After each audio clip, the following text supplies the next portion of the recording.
JK cook রান্নাঘর চ্যানেলের পক্ষ থেকে সবাইকে জানাই স্বাগতম। আশা করি সবাই ভালো আছেন। আজকে আমি আপনাদের জন্য নিয়ে আসছি একটা নতুন রেসিপি, চিকেন ফ্রাই। চলুন তাহলে রেসিপিটা শুরু করি। বিসমিল্লাহ। আমি এখানে চিকেনের বুকের অংশটা নিয়েছি হাড় ছাড়া। এখন আমি এর সাথে অ্যাড করে দিব 1 টেবিল চামচ ভিনেগার, 1 টেবিল চামচ আদা রসুন বাটা, 1 টেবিল চামচ মরিচের গুঁড়ো, 1/2 টেবিল চামচ গরম মশলার গুঁড়ো, 2 টেবিল চামচ কর্নফ্লাওয়ার,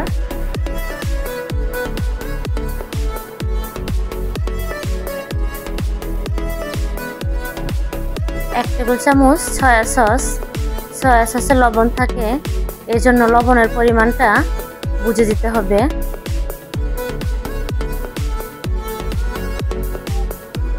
এখন সবগুলো উপকরণ একসাথে মাখিয়ে নিব।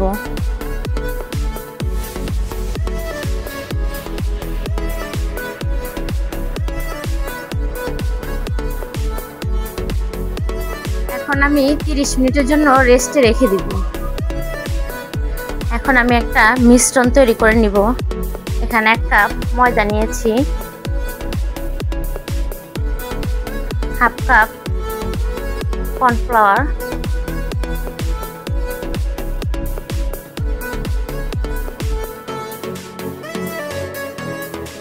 পরিমাণ মতো লবণ,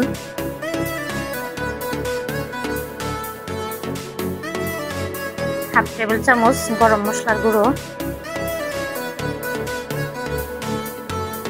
1/2 টেবিল চামচ মরিচের গুঁড়ো।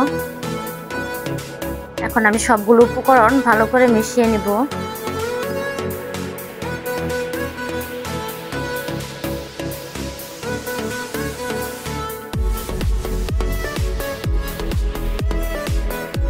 সবগুলো উপকরণ মিশিয়ে নিয়েছি। এখন আমি চিকেনটা মিশ্রণের সাথে কুট করে নিব।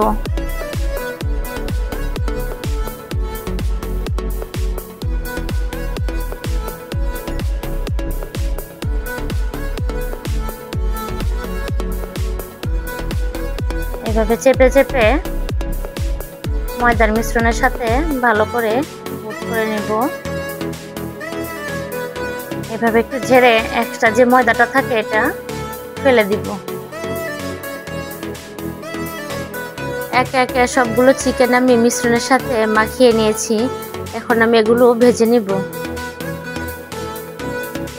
চুলায় একটা প্যান বসিয়ে পরিমাণ মতো তেল দিয়ে তেলটা গরম করে নিয়েছি। এক এক করে সবগুলো চিকেন আমি দিয়ে দিব।